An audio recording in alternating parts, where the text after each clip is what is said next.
Hey, everybody. Welcome back to my podcast. I hope everybody's doing well and that you are healthy and staying inside. And today I wanted to share with you Carol, the one that we use for our guest speaker. She is going to tell you a story, her story, and it's called Alone, a Trek Through Self-Discovery. And just listen to it and stay tuned. I'll be back at the end of it to talk to you guys. Happy listening.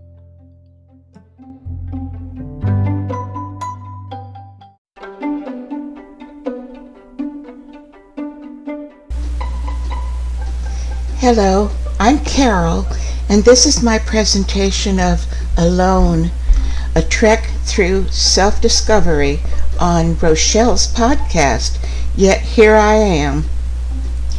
Alone. Webster's defines the word as separated from others, exclusive of anyone or anything else.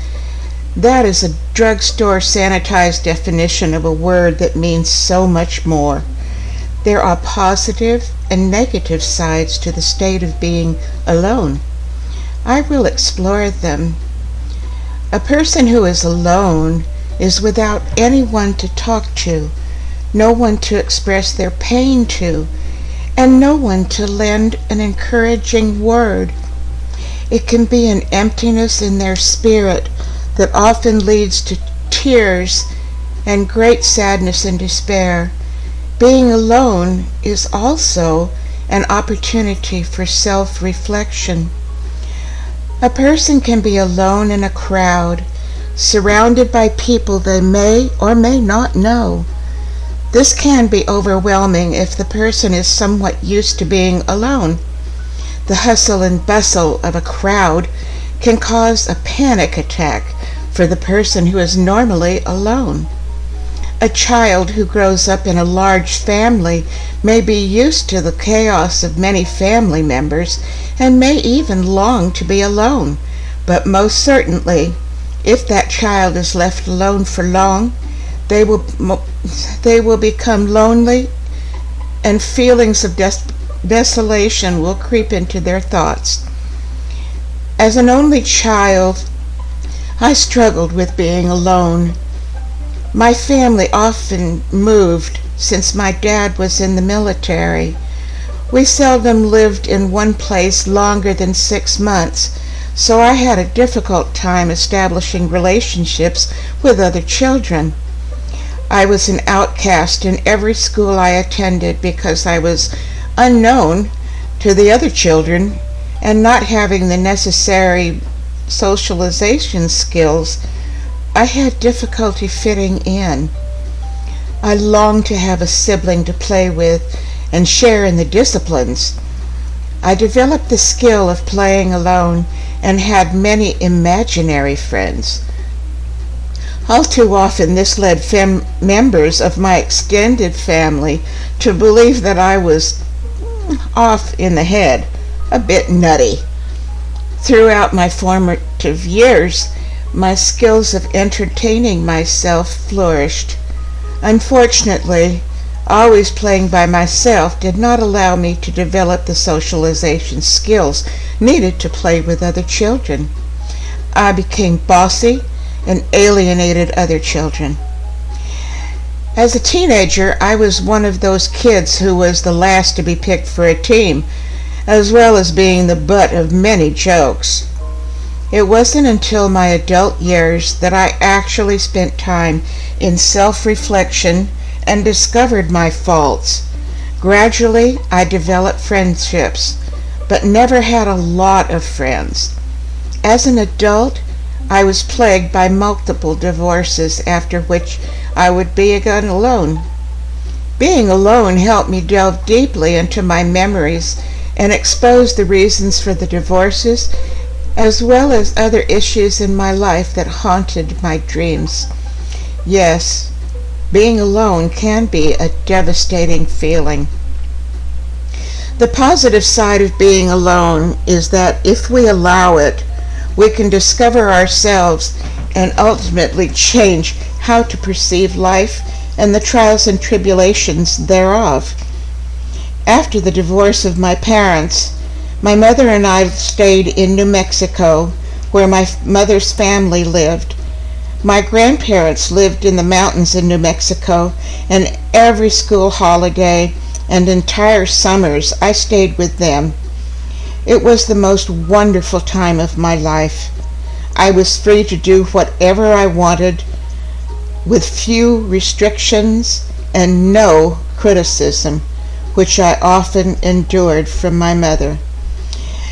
Now, some people may think that letting a young girl do whatever she wanted to do would be a recipe for disaster. For me, it wasn't anything of the sort. My grandmother had rules that had to be followed, and I never wanted the wrath of my grandmother. My grandmother never criticized me or punished me, but she kept me in check with that look. You know, the one where the person glares at you and you immediately cringe. Being free of criticism enabled me to grow unhindered and become a better person all the way around. I was taught how to drive the tractors and learned how to drive the pickups and cars. I also learned how to take care of the machinery and what to look for. Growing up in a rural setting, I learned the appreciation of wild things and of the blessings of God, including plowing the rows for my grandmother to plant her yearly garden. It was a time of freedom and expansion of my spirit. My favorite time of the year was in the fall, apple picking time. Every year in September, my grandmother erected a tent-like structure and straightened the areas in the pump house. These places were for the bushels of apples that my family would pick and store for the coming year. The pickup would be loaded with ladders, picking sacks and dozens of bushel baskets, and then we would drive to the orchard. I picked a few apples, but not very many. Mostly I explored the apple orchard, picking up fallen apples and eating them, drinking in the scent of autumn in the falling leaves and dried weeds. The Spanish needles and stick-tights stuck to my jeans, socks, and shoelaces and provided me with entertainment once we returned home. Occasionally I saw a deer gingerly step through the orchard, sniffing the grass and munching on fallen apples, the windfalls. Sometimes I would walk down to the river that ran the length of the valley, a small river, more like a creek at most times of the year, but when a thunderstorm would cross the land, the creek would become a torrent of raging waters. My grandmother had one instruction about the river: always listen for the roar of rushing water, especially toward the north, where heavy storms built up with their dark, billowing clouds. During all these times that I spent in the mountains with my grandparents, I explored the depths of my soul. I was usually alone since both of my grandparents worked, which enabled me to think a lot. Even though I was alone during these times, I never felt lonely. I didn't experience the loneliness aspect of being alone until my multiple divorces ripped my soul. Even then, the being alone aspect of my life was the growing time for my soul and spirit. Alone isn't necessarily a choice. It's a state of being. It may be temporary or it may be long-term, but it's seldom a choice. It's merely a time for transition and growing. Loneliness is a choice, just as is happiness. No one can make us happy, and no one can make us feel lonely. We choose either of those emotions. If you're alone, take that time to examine your feelings. Open yourself up to self-examination and dust out the cobwebs.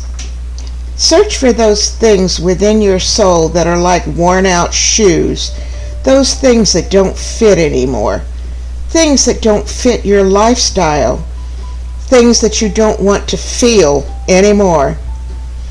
All of us have aspects of our spirits that don't fit us anymore, and it's time to expunge them. Even if we spend our formative years immersed in criticism and a lack of self-worth, we can decide to let that go because it doesn't fit anymore.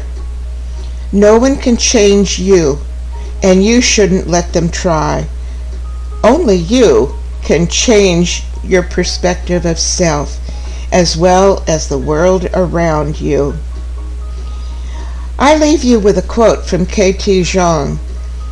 It is only when we silence the blaring sounds of our daily existence that we can hear the whispers of truth that life reveals to us as it stands knocking on the doorsteps of our hearts. My name is Carol, and I will be speaking to you again soon on Rochelle's podcast. Yet here I am. Bye for now.